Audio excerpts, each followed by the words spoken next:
Welcome to the No Longer Fatherless Podcast. We have another special guest for you today.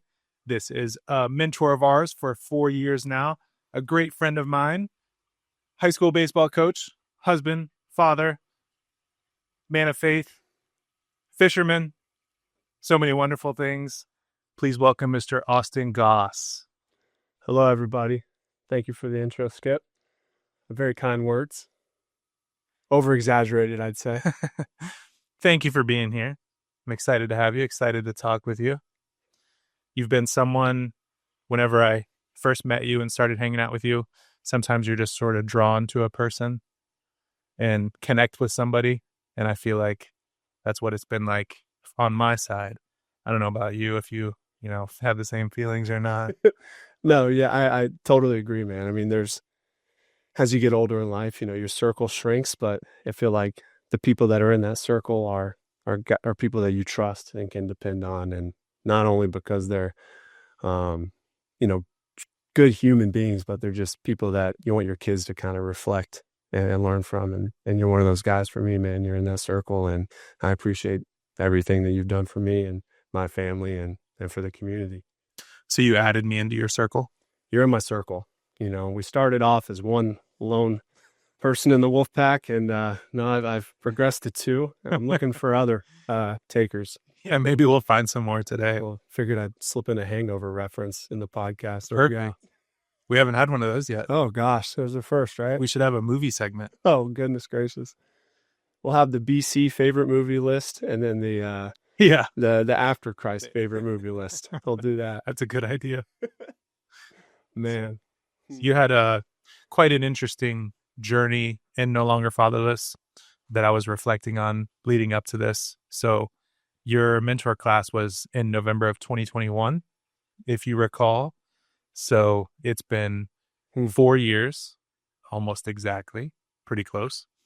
And whenever you came to the class, so we've had hundreds of men, sign up, start the class, and then maybe 60% of them end up finishing the class. Sometimes people disappear. Sometimes people never call you back. Sometimes they make it. But whatever, you were in the class, so I hadn't met you. You signed up online, I think. And then I met you, and how old was Lily? A newborn or? Yeah, so a couple months old? Yeah, well, my wife is really the main reason that I'm a part of NLF. She kind of always had like a hunch. She mentioned it to me a couple of times, and then it just really kind of just kept getting brought back up. That's one way I've kind of just learned to maybe, hey, it's time to maybe address that if it keeps coming back up. But at the time, Karen was pregnant, and it didn't seem like adding a role of a mentorship to my responsibility list was a good idea. But I want to say, like, my wife's memory is much better than mine, that Lily was just born when I met Trey for the first time. So there's an odd time in my life to take up a mentorship role, just having my first child. So we were in the mentor training class, and we go around and talk about ourselves, introduce everybody. And, Austin talks about, I guess, his newborn or his wife being pregnant. And then he's works at Spruce Creek High School. He's a baseball coach. So you just had all these things piled on. And if I was a betting man at the time, I would not have bet that you were going to make it through and be a consistent mentor. But you have proved me wrong, and you've been an amazing, I would say, father figure to Trey and a mentor, specifically. But he also got put into a difficult situation because during 2021, Trey had a mentor named Ursel Burton, who unfortunately passed away from cancer. And so that year, he was really struggling. He was immune compromised. He couldn't be around people, so he couldn't see Trey anymore. And then so I told Austin about the situation and the young man we have and what's happening. And then so it was maybe a month into their mentoring when Ursel passed away. Yeah. And we had to go to the funeral. And so you got thrown into the fire of a very traumatic situation, emotional situation. And I just wonder how much worse it would have been for Trey if you weren't there. Hmm. I don't know. I think the biggest reason NLF is in existence is so you're present. And through that time when Mr. E was, fighting cancer, and then I unfortunately never met him myself. But hearing just Trey talk about the man that he was, that man made an impact on Trey's life. And then, going to the funeral and seeing Trey and the families and just seeing everyone respond to who he was and knowing that man made such an impact on Trey's life. And I'm just seeing that. So just being there and present, there's nothing I can ever say to help Trey work through this. So just being there for him, I think, is the greatest medicine. Not with my words, but just my presence. And I think that's what the biggest sell for NLF is you don't have to have all the right things to say or know what to do. You just have to be present. And especially through grief, that is the biggest thing. Like, they don't need Bible verses. They don't need problem solving. They don't need, some miracle solution. They just need your presence, even if it's silence. They can, be really comforting and helpful. And there's actually a pretty crazy story with Mr. E whenever he was in his final moments. So our pastor, Pete Kierstead from Thrive, he was visiting him in the hospital regularly. And then he had this conversation with E at the very end. And Pastor Pete says it was the first time in his life he almost saw like someone voluntarily go, where they had this conversation about Jesus and life. And then it was almost like, okay, I'm ready. And then he literally went on in that moment in front of Pete. And he said it was the first time he's ever seen anything like it. Well, he was a reserved but strong, cool guy. Yeah, like I said, I wish I had the pleasure of meeting him. But I feel like I have, just through hearing Trey talk about him. So you got thrown into a situation, a young man grieving his mentor, and he was 14 at the time? I want to say, so he's 18 now. We've been 4 years together, so it's about right. 14 at the time, and he's had a tough circumstances growing up in a lot of ways. Has a very supporting, loving mother, and he was going through those teenage, end of middle school, high school, making tough decisions, and you had basically a less than a 1-year-old, so you didn't have a lot of experience trying to help a teenage boy. Yeah. Thankfully, I had a great dad, a great dad who taught me, things that a good dad should do. And, he wasn't perfect in any way, shape, or form, but I never doubted my love or his love for me. And so I think that was just the foundation that was going into this organization, where there's just, hey, as long as I just show this kid that I love him, I think I'll be okay. And then also show him that I respect him too. As a young man, because that is 14 is a tough age. I know how I was at 14, and I had a pretty good childhood. I didn't have half the stuff that Trey's battled with. And so I just always constantly try to remind Trey, like, hey man, you're not doing too bad for yourself. You got a lot of tough things that's happened in your life, but you just got to keep your nose to the grind. And thankfully, he's a motivated individual. So that's a strong attribute that he has. And so I just try to always encourage him to keep on going. And he does a great job of that. There was a moment I'll never forget, and it was a year into your mentoring. I think it was December 2022. So the reason it's so just I can recall so easily is because 10 minutes before was when we received a $10,000 grant from Hope Florida Fund through Ron and Casey DeSantis. So we were on this high, and then we were driving down Granada and got a call from you. And it was when Trey ended up getting in some trouble at school because there was a kid bullying him. He kept telling the kid to stop. He wouldn't listen. He kept telling him to stop. And then finally he's like, if you say this one more time, I'm going to punch you in the face. And then the bully says it again. Trey punches him in the face. And then he got some consequences from it. But I remember you telling me the story And then, my reaction was almost like, good, he got what he deserved, the bully. But then you had this wise answer where immediately you talked with Trey and you talked about, making choices and the impact of your decisions and how even, when it may seem like the just thing to do to have self control. And it was just a powerful moment for me and seeing who you were and how wise you are and something that's easy to be emotional and be like, yeah, that guy got what he deserved, but you had the right answer. So glad you were his mentor. I feel like sometimes the wisest are the ones that walked in those shoes, and I've punched a person in the face before. So it's, I'm not more righteous or better than anyone. I've learned through my own mistakes. So I just pray that I can try to help keep Trey from, making that same mistake. And it's just a different day and age though now, and compared to when I was growing up. But, and thankfully, by God's grace, I am what I am. So did you hear about NLF from Space Coast Baptist? no, I did not. So Karen, again, I can't recall it perfectly, but Karen was the one that initially just brought it up to me. I don't remember how it came up, but she told me there was this organization. I want to say it was because she knew someone that had someone in it. And she just said that I feel like you'd be great at that. And that's kind of what she always said.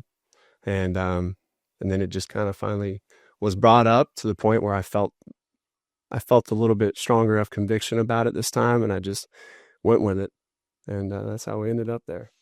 Yeah, we've had quite a few mentors who will say, it was my wife punching me in the arm during the speech or whatever it may be. Or we've had, daughters and sons who are like, Dad, you need to do this. You're a great dad. So it's pretty amazing to have others supporting them in pursuing that role. That's really cool.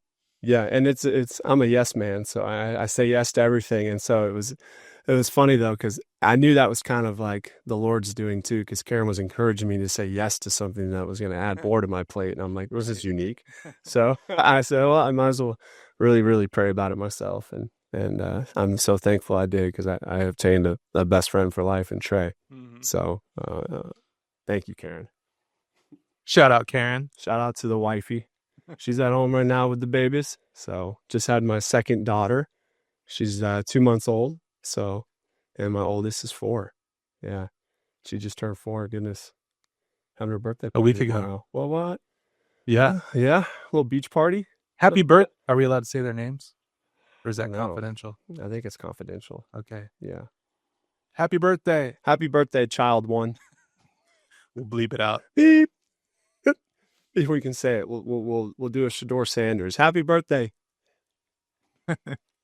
They may have been able to lip read. We don't know. Oh, that's true. We'll blur it. Oh my goodness. So Trey has since graduated high school. Yes, he has. And proud of you, man. Proud of you. He's moving on into the adult world, and he's going to be going to trade school for welding, which would be an amazing career. There's such a demand and reward for the trade professions now, with even a bigger salary than a lot of college graduates get. So, and he's a hard worker. He'll do manual labor. He'll be out in the sun. He's worked several jobs. So I think this is going to be an amazing decision for him, and we'll try to get him to the finish line. 100%. And, and college isn't for everyone. And that's what's awesome about, those monthly get-togethers. We teach them trade stuff. We've had kind of like a handyman class, financial stuff like that. I mean, that's not a trade, but yeah, I think it's life skills. I think we had 2 handyman classes and 2 trades days, I believe. So this last trades day, we had an electrician, plumber, construction, roofer, painter, fencer, welder, and all these different trades. And they got to ask them, how do you get into this trade? What's the schooling like? What's sort of the pay, comparable to? And then they had some interactive stations on getting to mess with switchboards for an electrician and getting to hammer some stuff in or cut some stuff with power tools. Yeah. So yeah, that's a big passion of ours, is trying to find stuff that the kids can pursue, whether it be a hobby or a career. And I don't know if it was us that got Trey leaning toward being a welder in trade school, but we'll take it. We'll take it. Yeah, he's got thankfully he's young and he's got a couple options. So I know he'll do great at whatever he chooses to do. Mm-hmm. So, and he's got a serious girlfriend at the moment. Gosh, he's got a serious girlfriend.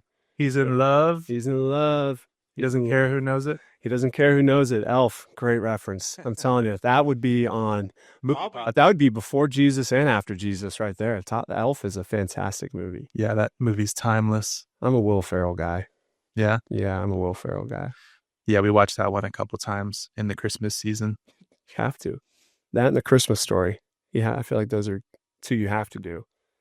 Yeah. So Colt, my son, he said, I have to talk to you about fishing because you're a master fisherman. Oh my goodness. And he's probably your favorite fisherman over me. So I have been a part of a couple heartbreaking experiences with Mr. Austin Goss. I really don't want to talk about it. Yeah, we'll cut this out. I just really don't, because I know you're going to bring up the one, and the that bucket one still haunts me. The bucket. Well, that's just when he came out of the water. That's how big his mouth looked to me. That's true. You're right. That's exactly the story I'm thinking of. Still one of the saddest things, because there's things I could have done differently to make that a successful catch. Always. And I was flustered, and I cracked under the pressure. It is what it is. We just got to move on. We got to get better. What a shame. What a shame. Learn and forget, right? Can I tell the story? You know, I can recap it. I mean, it'd be better from your mouth, though, I bet. I want to hear your perspective, because mine was just, and I was seeing red with frustration and anger. You just blacked out. Yep. I was praying, I think, to myself in the moment. Yeah. So Austin, been a PR, man. Oh.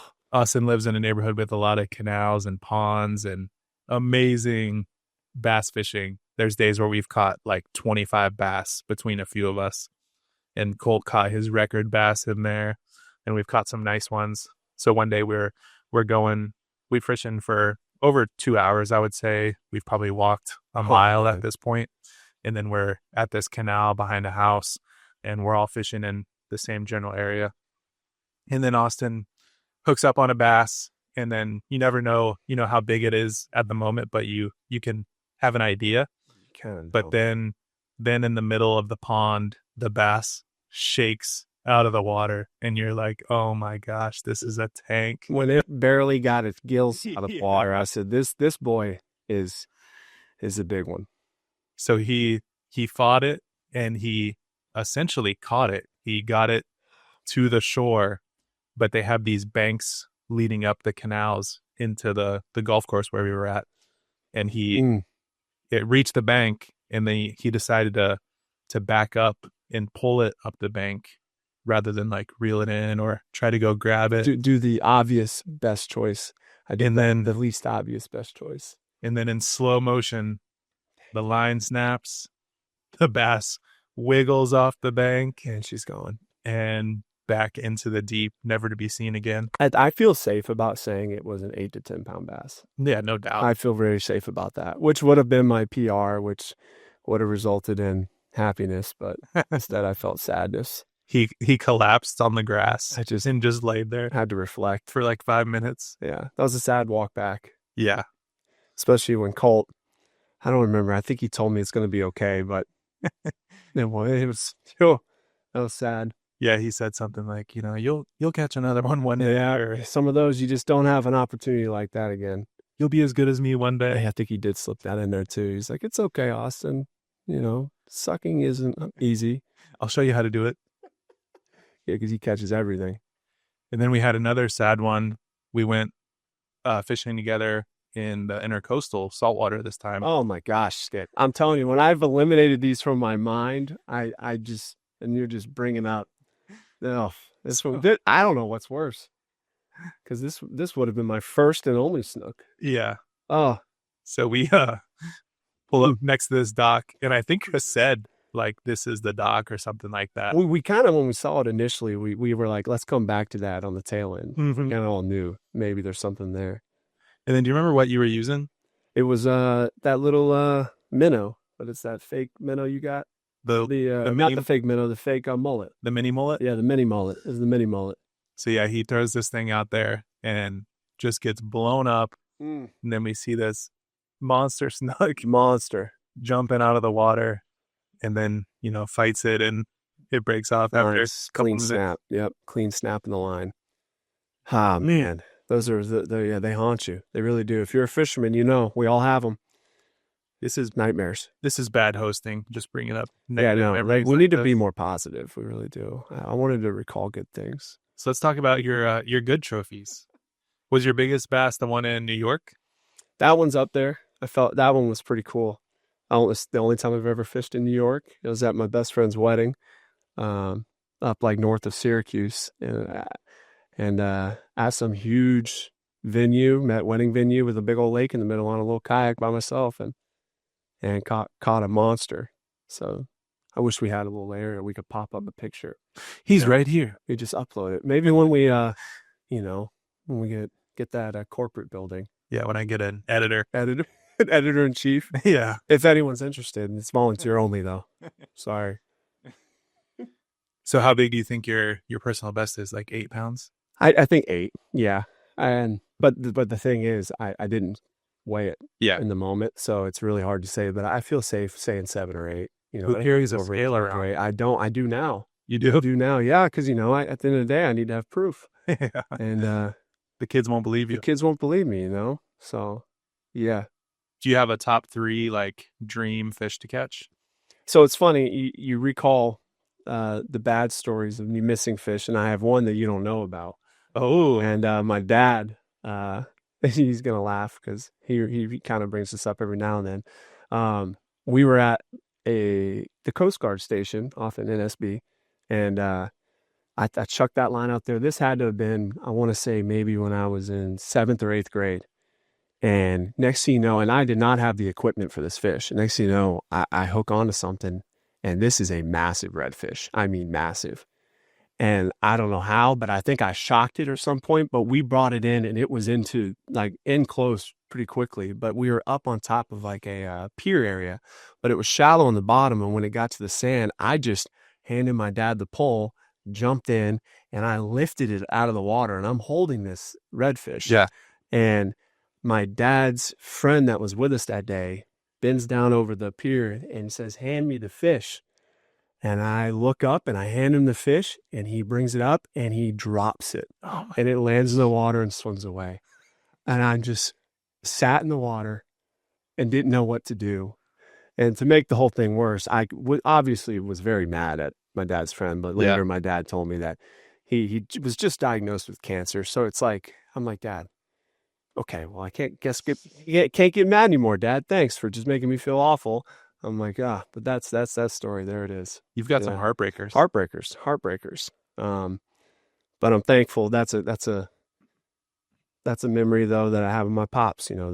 That hopefully you'll never forget. I'll never forget. And yeah. So, do you have a top 3 like dream list of fish to catch? I think it'd be really, really cool to catch like a marlin. That would be really, really cool. To catch a shark would be awesome. You've never caught a shark? I've never caught a shark. So I have. I lied. But it was a very small black-tip reef shark, like very, very small. Like I wouldn't even say more than 2 feet. But I feel like to hook on to like a big like bull shark or something would be kind of insane.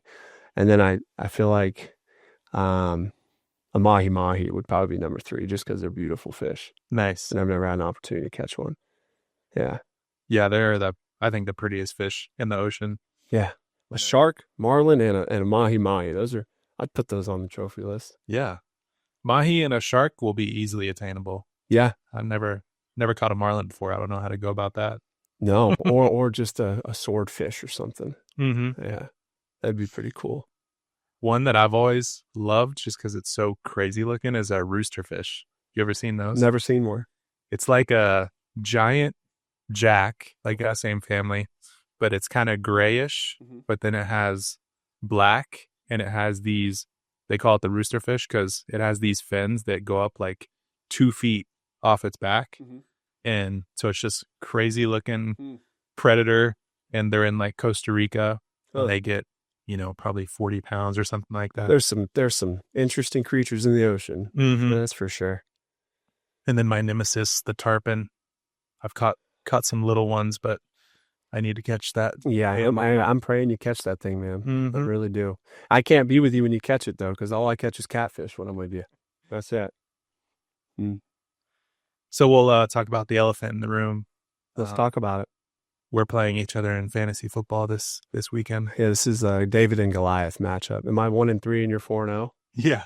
Yeah, I've had a tough go in fantasy. I'm it? pretty much all my team's hurt. I had James Conner, he's gone, I think. Yep. I had someone else. I'm in 4 leagues. It's hard to keep track. Yeah, but I hope I have an upset this week. I've got room to take a loss, so you do, and it would be a good rallying point for the guys. We'd have good momentum going into week 5. I mean, yeah, it's huge for us. I just hope that practice went well this week for the guys and they're prepared, because I'm prepared. At the end of the day, it is the coaching's fault if they do lose. So I'll take full responsibility if I lose. I'm just gonna tell my guys, take the week off, rest. Yeah, we've cakewalk this week, boys. Yeah, we got to be out. We got to be ready for the playoffs. Oh my goodness! Hey, we're gonna bench. We're gonna bench our starters. We're gonna let the bench guys get in there, get some good reps. Mm-hmm. Yeah, build their confidence. One of those games. You're paying me to play you this week. Yeah. That's essentially is what the matchup's like. It's FIU Penn State. Oof. Goodness. That's funny. So we do have to make a public service announcement. Okay. PSA. There's an issue you and Raquel see eye to eye on. Not literally, figuratively. Which is the issue of height. So you guys are both outliers on Is it an issue though? We both work just as hard. Of height. So my wife is 5 feet even. Yeah. Which would be on the lower side of the... It's lower on the percentile scale. Percentile. Sure. Yeah. And then Austin is coming in at a 6'8" status. Taller than LeBron James. Yeah. So how many times is it daily that people ask you how tall you are? It's definitely daily. I have to get creative. I've started just asking them their height, and then they'll tell me, and I say, "Hey, I was your height once too, so you have hope." And then I just walk away most of the time. I have to laugh, or sometimes I just look them in the face and I don't say anything. Nice. I kind of have fun with it. I think, you really do have to, because it does get. I mean, it's actually every single time I go anywhere. Yep. Or the stairs. Yeah. The stairs? The stairs, like as far as everyone's just staring. I was thinking stairs you walk on. Yeah, no. Well, those could be an issue too. Yeah. If the ceiling's low. Mm-hmm. Yeah. So yeah, Raquel, sort of the same thing, but opposite of you. She will get, "Oh my gosh, how tall are you?" No way. Oh yeah. I would never feel motivated to ask someone how short they are. And that's an interesting human being. And they'll say things that they may not mean it, but are quite offensive. Wow. About her height, which she does not appreciate. Humans are humans, right? What are you gonna do? So to the people out there, stop asking about people's height. Yeah, or I'm gonna have to keep being sarcastic. Did you play basketball? I was an avid ping pong player. Actually, ma'am, sorry that you'd get that confused. I've always thought it would be good whenever somebody says, "Oh my gosh, how tall are you?" And then I just come in and say, "How much do you weigh?" Well, Skip, you're 6'3". You're a large guy yourself. There's not many of us. Yeah, I get it every once in a while. Yeah. Like a kid will be like, "How tall are you?" I want to be that tall. But it's definitely nowhere near daily. It's probably a monthly or less. It's a common occurrence for sure. I forget sometimes. Do you have a memorable worst height like question or I do actually. This one scarred me, truthfully, and I think this is the reason I'm still to this day terrified of math. I haven't talked about this with anyone before. Oh, nice. This is. I think I need this. So I was at a buffet with my grandparents as a high schooler. I think I was a junior, and at this time, I think I actually was like 6'7". And this lady comes walking up to me out of nowhere. Calls me. I mean, I'm in the middle of dinner with my family, and she's like, "How tall are you?" And I'm like, "No. What did she?" She goes, excuse me, sir, are you 76 inches tall? That's how it went. And I, in my mind, my first thought was, I don't know. And I go, Yeah. I don't know, ma'am. She goes, there's 12 inches in a foot, honey. Oh my And walked gosh. away. And I was just in my chair, just in disbelief of like how annoyed I was at what she just did. I'm just like, yeah. So that did happen. That is a memorable story. Yeah, it's like, Dang, it's still on. It's still getting to me. it's okay. Yeah, sadly, I'd be shocked if she's still around. Oh, geez. Fairly old. It was one of those old buffets. You just put her in the grave. I did, yeah. Sorry, R.I.P. I hope you're doing well, ma'am. It's just some switch that goes off in people's heads where they're like, asking you about height cannot be offensive. They just lose all common sense or awareness of what people are doing when it comes to them wanting to pop whatever question they have. Mm-hmm. Yeah. You're a monster. But hey, you got to feel for the celebrities, Imagine that 24/7 with you just not being able to go in public. Sorry, Bieber. How tall is Karen? Karen's 5'6" on a good day. I think she'd say 5'7". 5'6" on a good day, babe. I was wondering about that because Raquel is 5 feet and I'm 6'3". So we got 15-inch difference. So you're 6'8", she's 5'7". So 13-inch difference. So I think our math's right. We'll have to ask that lady from the buffet. We'll have to ask the lady from the buffet. Yeah. Man. So we get some good pictures together. Couple pictures. Yeah. Mm-hmm. I do love taking pictures with people that are taller than me because I'm surrounded by people who are shorter than me. Like my wife's 5 feet. Obviously, my son's 11. My parents are on the shorter side. My in-laws are on the shorter side. So these family pictures, they're like, who brought the Sasquatch? That's funny.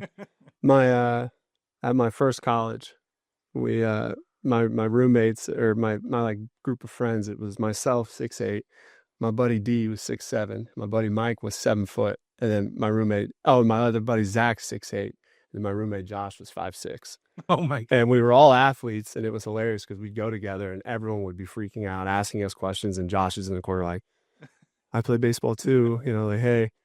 He actually just had his first child. Congratulations, Josh, if you're watching this. Yeah, that's a good height story. Yeah, it's got to be a confident guy rolling around with that crew. Oh yeah. Funny piggyback off that. We were at the movie theaters one time, and there was just an obnoxious group of kids in the movie theaters. And this is our group of friends. And I think it was myself. I turned around and said something to the kid. This was in college, so I probably didn't say something appropriate. Anyways, the kid told me that he's going to wait for me outside of the theater and he's going to mess me up, essentially. And I said, okay, sounds great. And they walk down, the movie ends, and they walk down past us. All of us are still sitting, and it's like him and like 3 other of his friends too, and they're like eyeing us up, getting pumped, and we're still sitting. And we all walk out, and we all get up after they leave, and we've come out of the theater exit, and then he's looking the opposite way, and his friends are looking at us, and they all went. I visibly were like this, and they went, and they pointed around, and they didn't say one word to us, and we just smiled and just walked right past them, and they said, "Yeah, you changed your mind, man." So I'm the biggest teddy bear in the world. I wouldn't have ever done anything, but you guys were the Monstars. We're the Monstars from Space Jam. It's fun. It's fun thinking about stories like that. Well, we have to shout out the hat here we have on display for the show. It is the Deltona Wolves. Shout out to my guys. Los Lobos. Que lo que. Yeah. Que lo que. Que lo que. It is what it is. Yo estoy practicando español. Have you been practicing? Like a lot of my guys are Spanish, and muy bien. And I love that group of guys, man. I'm thankful to be the coach of Deltona. Very thankful. So yeah, he's the head baseball coach at Deltona High School, second season. This is going to be the second year. Yes, yeah, second year. He's made a lot of amazing changes so far. I'm pretty so. Yeah, baseball is a massive part of my life, so I'm thankful to still be around the game. That God blessed me to play for a while, and yeah, it's probably one of the greatest joys of my life is being a coach. So I'm very thankful. So I was wondering, you've told me in the past something that I don't know if it remains true, but sort of a dream career. Do you see yourself rising up through the baseball ranks, or if you could snap your fingers and do anything, would it be something else? So missions is a huge pull that I have. That was my answer. Yeah. Yeah. So I mean, I'd have to clarify. There's so many things when it comes to Christianity that you really want to make sure the definitions are clear, because there's so many people that think they understand certain things. But, missions work is essentially just going to places that have never heard of the gospel.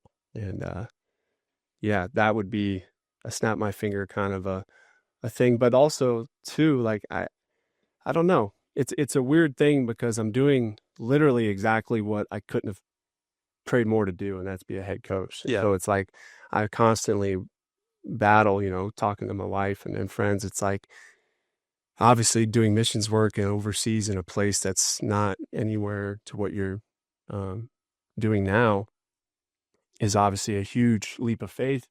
Is that more of being a follower of Christ than staying where you literally couldn't have prayed for a better spot? You feel like you're making a massive impact. I don't know. That's the battle, I guess, that you have to work through. But I thankfully I was able to do some missions work and really get a firsthand account of cross-cultural ministry.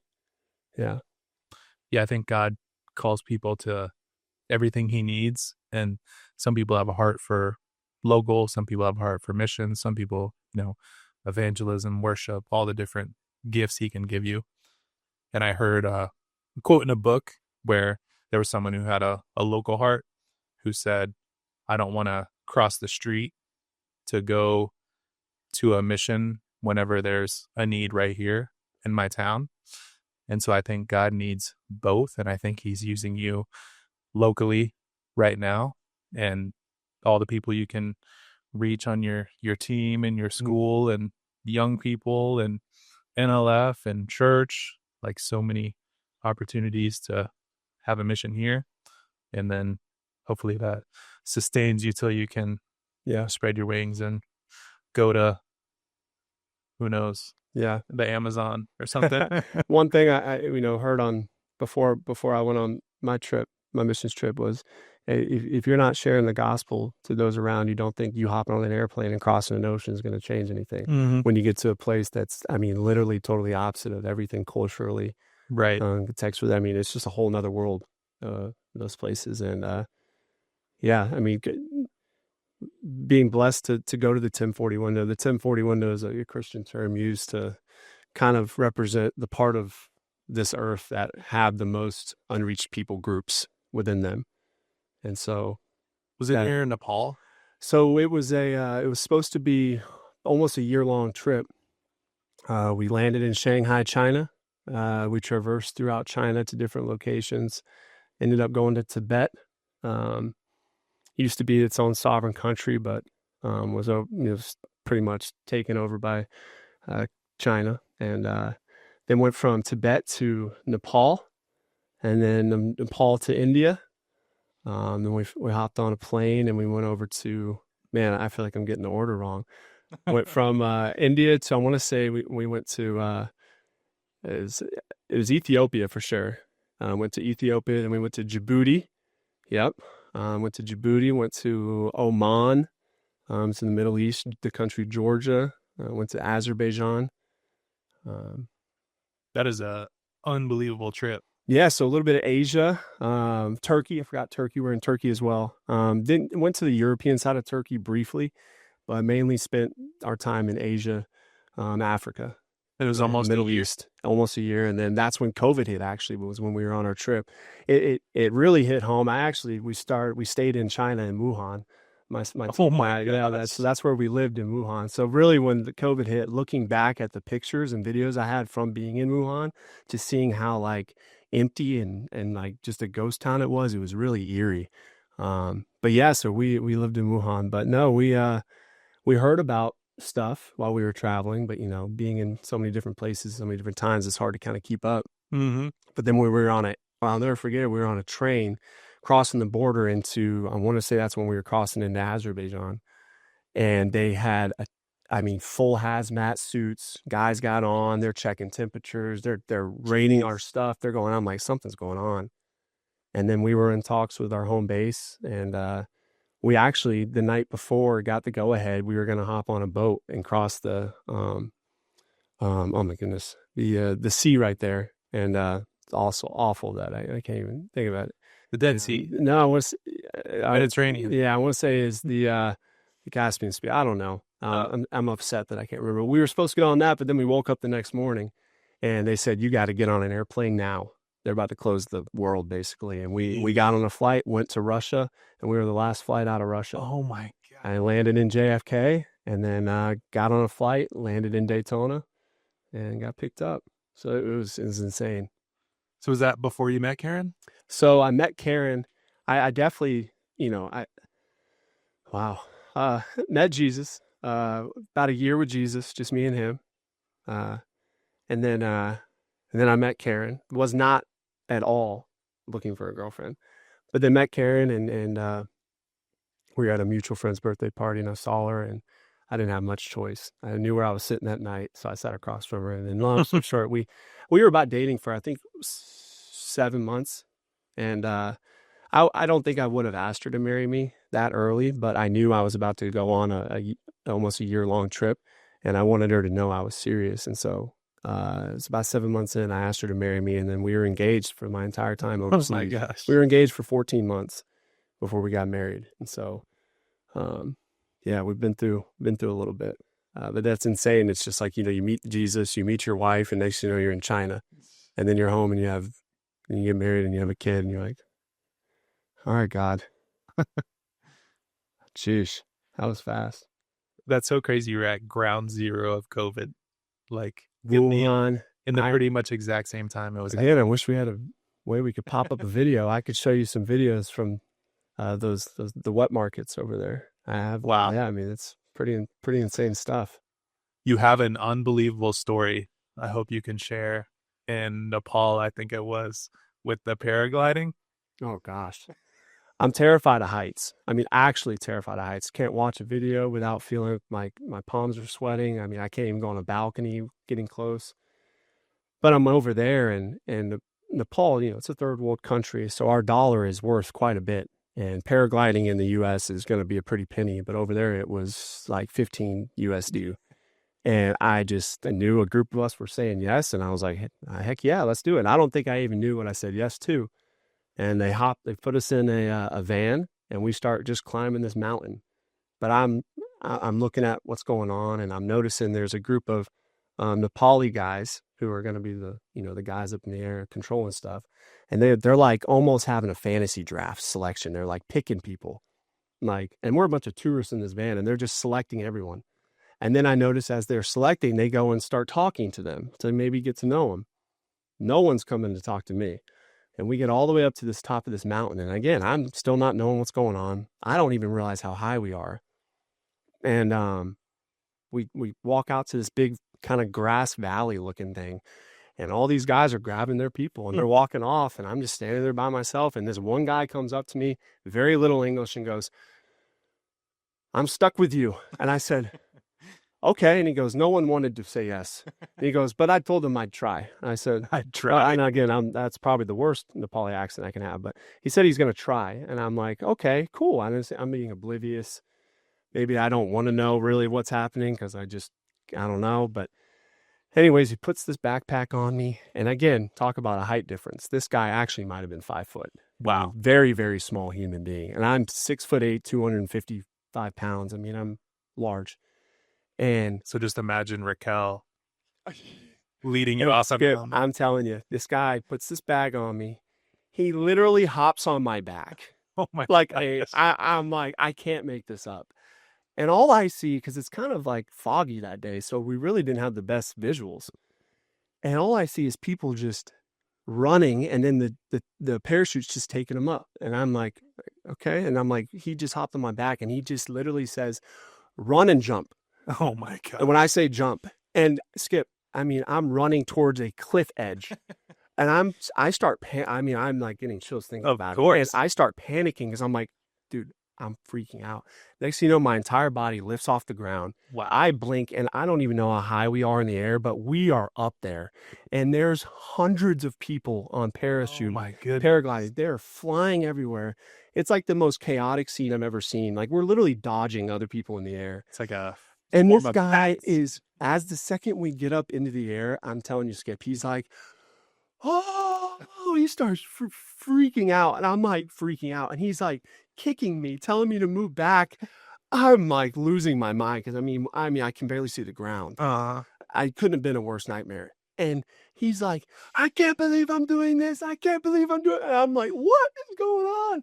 And we get all the way to the ground. And dude, the second we land, his boys come sprinting to him like, oh, like he just conquered like on Everest. And I'm like, bro, like, was that the most unsafe thing? Like, was I supposed to be up there? Like, and then I started looking at it in America, and I am well over the height requirement, height minimum, and I'm well over the weight minimum to do that. So I probably should not have been doing it. But man, oh, that got me fired up thinking about that. He slayed the dragon. He's like, oh, I guarantee he still tells his kids about it. If he has kids, I bet you he's like, the time I gave that American giant a gliding ride. Oh, you just imagine that. It's so unbelievable how different it is in America than some of the other countries. Just it's unbelievably different. And if anyone has an opportunity to travel overseas, I think you should, because it really helps your worldview. I don't know, it just helps you appreciate the beauty of culture and the beauty of the way God has created individuals. And you can get teared up talking about it, but it's a beautiful thing.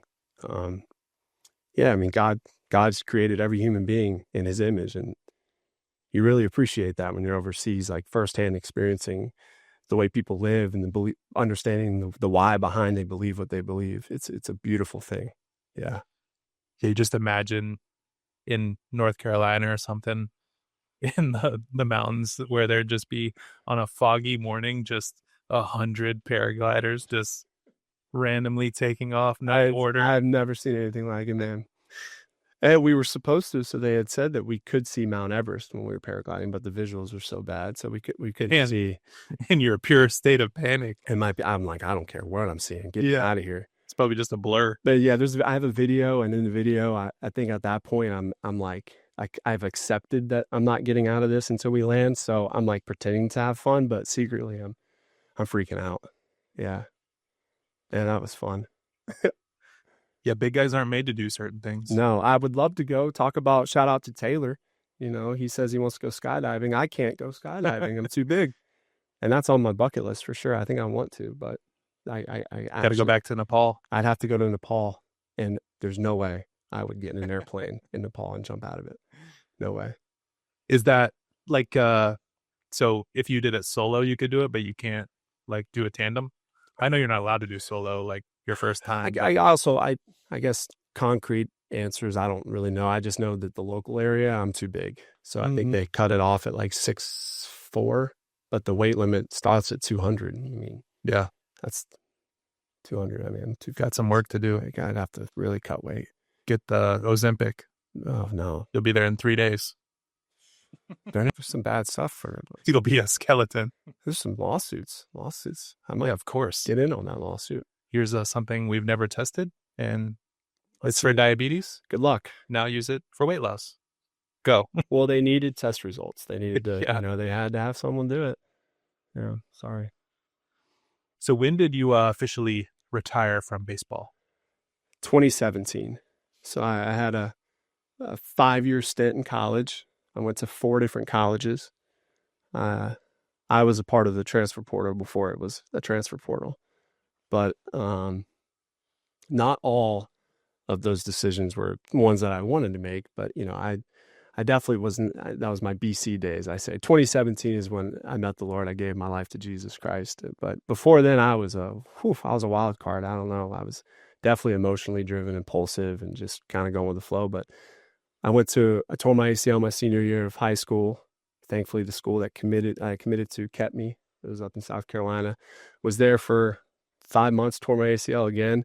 And then the pitching coach left, and then that led to me wanting to transfer. So then I went to a school in in Florida, junior college. Was there for a year, and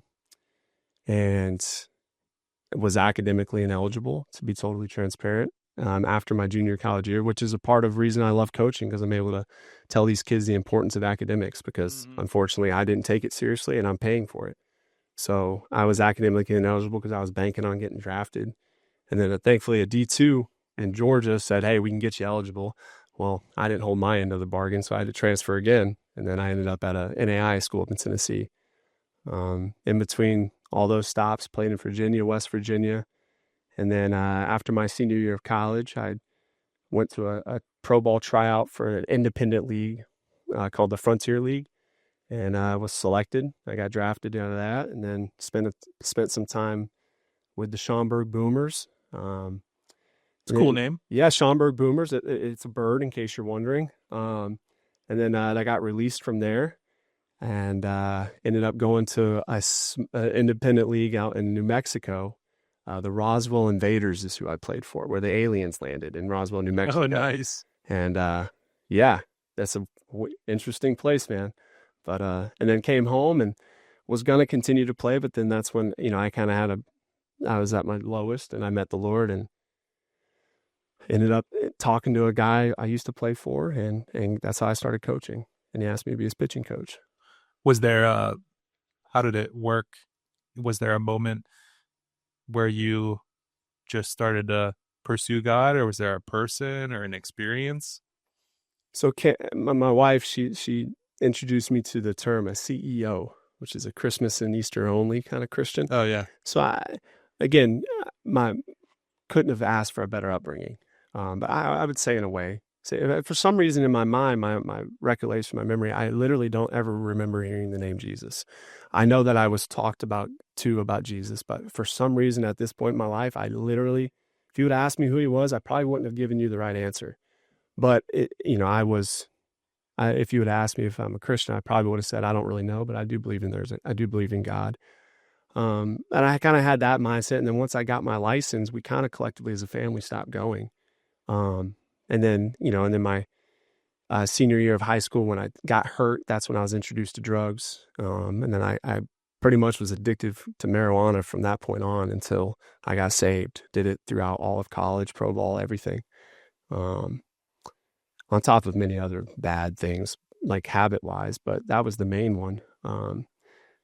And then through that, I started smoking with some guys that talked about New Age theology, kind of like New Age teachings, chakras, your third eye, some things that it's a massive rabbit hole. But it's a New Age movement, I'd say. And I started dabbling in that, and then that's when I really, really started experiencing like spiritual things, like things outside of myself that made me feel crazy.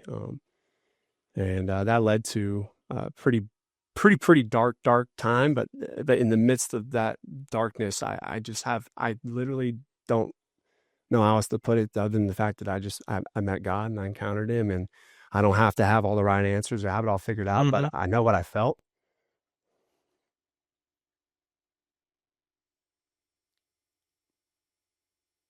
And I know it was real. And I know I couldn't have been more at peace. And I couldn't have felt any more total joy or love in that moment. Mm-hmm. And in that moment, that was the first time I prayed. And I said, I'm giving it to you. It was a beautiful moment. Surrender. Yeah. 7 years ago almost. But yeah, so it's a moment that I don't want to forget, because it's a beautiful thing. So that's my walk, I reckon. Testimony. Yeah, you mentioned, people being made in God's image and how different we all are in our own community and throughout the world. And the same thing goes for each one of our stories. Like, God could blanket everybody, get them saved the same way, but everyone is a individual, unique experience of love and really just whatever you need at that time. Change your life. It literally will change your life. I would have never been able to be a mentor or a father without Christ. Oh, yeah. So that's for sure. That's for sure. It wouldn't exist without him. No, no, it would not. It would not. So one thing I talked about being sort of drawn to you and just our personalities clicked. And one thing whenever you meet Austin is just the joy and the energy and the optimism. Is that a characteristic you've always had, or do you think that's been highlighted and enunciated through Christ? I don't know. I think one thing that's beautiful about God is that he reveals to you things that are so beautiful that he's made about you that you might necessarily view as something bad. Mm-hmm. And I think that's the game changer. I think Christ frees you from yourself to where, to this day, my biggest enemy is myself. I'm my hardest critic. I struggle with pleasing people. But I'm constantly reminded, if there's a shortcoming or a shortfalling, that the whole reason I'm even here is because he did it all for me. I didn't do anything. I just said yes. And yeah, I don't know. I think he just reveals things more. And I think when someone meets Christ, like naturally, the beautiful things that you might have just covered up without even knowing it due to numbness or whatever that is, just really come out and are shown more. Mm-hmm. And people noticeably can see it. He gives you light, he helps you feel lighter as well. So Yeah, people often try to change their things that are different about them or what they consider weaknesses. But once you have that wisdom to see, God made you this way and look how you can use this, what you may think as a deficiency, as a strength, and it can really turn your life around when you view it different. It's also it's insanely impactful when you realize just how much God feels about you. I don't know.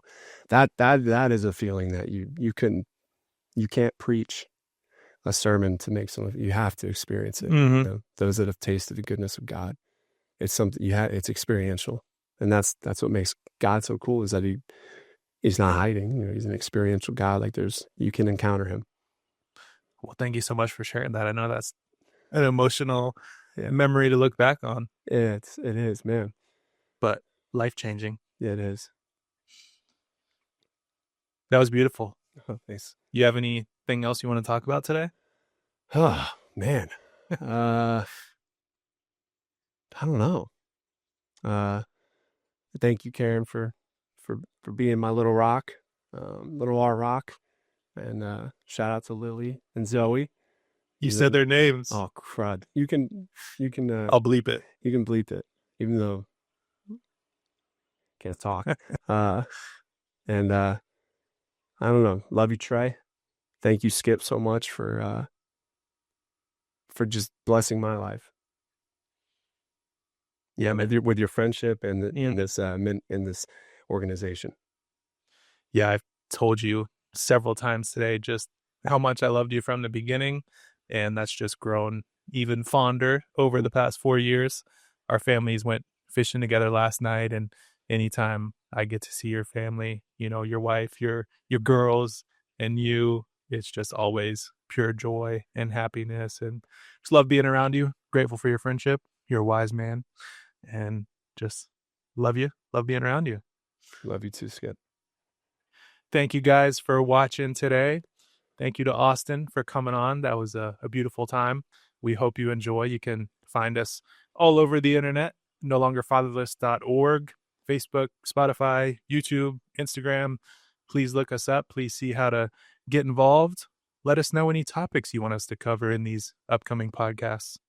And we'll see you next time. Can I say one thing? Of course. Sign up to be a mentor. You won't regret it. There we go. Recruit. Thanks.